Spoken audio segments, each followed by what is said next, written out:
Ticket কাটতে হলে হবে। চলো, যাবি না? গিয়েছি তো একবার।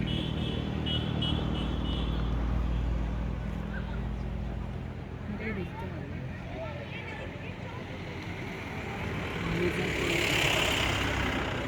এই মেঘলা ঠান্ডা হাওয়া, হ্যাঁ, আন্ডারস্ট্যান্ড তুই কি চাইছিস, বাট এইটাই তো একটা অসাধারণ ব্যাপার। আমার পক্ষে সেটা দেওয়া একটু টাফ। Please clarify. মানে আমার পক্ষে এই টাইম দেওয়াটা একটু টাফ, বিকজ আমার ধরে নেবে 17 তারিখ মামলা।